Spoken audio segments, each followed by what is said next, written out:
Hey everyone, Shawn Clement here, and I've got just a fantastic observational session for you. I'm going to show you some tools and some items here that we use in everyday activities that'll help you understand which arm motion works best for you so that you can deliver much better to your targets. So let's look at the first delivery that you've seen very recently. Dustin Johnson's been doing very well, and you'll see that he's got the same kind of delivery as Graham McDowell or Brooks Koepka, and they basically deliver the same way a baseball pitcher does. So if I'm throwing a baseball, you'll notice that the load is very much what we call dorsiflexed here, okay? So the kinetic chain, as we will, first goes down the foot, then through the leg, through the core, through the elbow, then through the hand, then through the fingers. So you notice how the fingers are nicely hooked around the ball so I can get a good slinging action. If I throw the ball, if I hold the ball like this, as my elbow leads, the ball will just slide out the back. That's why this particular item, called a high-lie basket, has been conceived. So you notice my fingers will fit straight up the basket, and I got a little hook here that I have as an additional grab on this. And this functions very much, if you've seen high-lie, this functions very much like a baseball pitcher. So you got elbow leading hand leading a 3-foot long finger instead of a regular finger. You see what I'm saying? So this can also be used when you watched, if you watch the, any high-lie competition, you'll also notice that they're able to swing it very much like a golf swing. You're going to see some golf swings in there, and you'll see how that kinetic chain is very much in evidence. And the ball speed coming out of this was the fastest on the planet before long drive competitions with modern equipment. We're talking about 180 miles an hour club speed. So this is a fabulous way to sling objects. Now, let's look at the other side of the coin. Now, just so you understand, that kind of delivery will typically have a very bowed wrist at the top of the backswing that will load the back of the right wrist, right? So palmar flexion with the lead hand and dorsiflexion with the trail hand.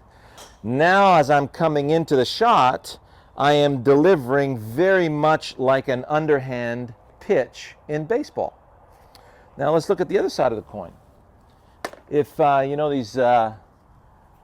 these dog ball throwers, notice how I attach my hand to it. It is exactly the same way I would attach my hand to a hammer. So if I was hammering straight up and down, now everything's loading up on my anatomical snuff box. So I get this beautiful load of the wrist, and now I'm able to throw. Now if I was to throw the hammer, I would throw it exactly like a football. So if you're throwing a football, you saw my video on how side arm throwing with the football can really help your golf swing. Same thing here. So the football is very much a loaded item on that snuff box. You're supporting the football the same way you'd be supporting the hammer, the same way you would be supporting and throwing this, dog thrower or the ball thrower for dogs. The same way you'd be doing it also for baseball. So if you baseball hitting, notice how the hitters are always waiting on their snuff boxes. So they're waiting already fully hinged. And as they deliver, notice the action of my hands is very much on the snuff boxes. You'll never see this in a baseball swing. The item is just too heavy and too bulky, and this would, injure you in the process. Whereas here, I'm going to get a lot more leverage and a lot more compression through the hit. Now, the golf club is very different. You notice the difference. The grip is smaller. You're holding it in the fingers the same way you would hold it in the fingers if you were skipping a stone on water. If you go to my greatest grip video ever video, you'll notice how we're holding the stone very much like we're holding the golf club, because this is held in the fingers. You are throwing it or slinging it very much the same way as you could throw a baseball or sling a stone to make it skip on water. Also, you could do it like a baseball or a mix of both. So that's why we see so many different kinds of grips and different kinds of deliveries. Now, the delivery that we need for you to have universal, however, is a delivery to a target and not a delivery to a ball. A delivery to a ball would look like this.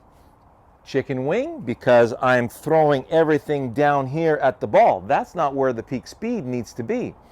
If you're throwing a ball with this dog toy, right? So you notice the ball would be coming out of the toy out here. They actually use this as well. They got some units like this. You'll see in one of my older videos on how to throw some clay pigeons that way. So the peak speed is out here, not there. I'm not taking this and throwing it into the ground. I'm taking that and throwing it out towards my target. Very, very big difference. Same thing here. When I release my shot into my picture, that kinetic chain has to be intact. I need to have a strong enough grip so when I deliver out there, I'm collecting a ball and the ball is going out there as well. If your grip is too weak and you're trying to get out there, the ball just slide off the face of the club and go way too far to the right, in which you'll have to make an adjustment and release everything at the ball. Now when you release at the ball, that's where you get the chicken wing, the flip of the wrists, all that good stuff. So we want to go that way. We need to either have a strong enough grip or a closed enough face to do that. And if we're really talented and we're very, very athletic, which is a very, very small population, you know, small segment of the golfing population, if you will, I could bow my wrist to square the face. So here I am, neutral grip, square face. I get this beautiful hinge and load at the top of my backswing. I'm coming down. That face is way too open. Well, watch what I do to square it up. See what I just did? Man, that, for most 95% of golfers out there, is a major ordeal. It's much easier to start with a closed face or a strong grip. You know, a 3 to 4 knuckle grip with a square face is the same thing as a 2 knuckle grip with a closed face. When I lead to the target, every instrument known to humanity, apart from a push broom, like grass whip, if I'm cutting through some grass here with my grass whip, this is how I'm doing it in both directions. So the hands lead the handle leads the stem, and then finally the heel, and then the toe. So I'm sawing through the grass in both directions. That's why with a grass whip, I could start square and get a nice job done cutting the grass. But if I put a club face on top, I'm going to have to close that up so that the club face collects the ball and releases the ball out there towards the target. So I hope that gave you some nice food for thought. It's a lot of fun to compare to the other activities because it is the same machine on the same planet with a slightly different tool. Enjoy.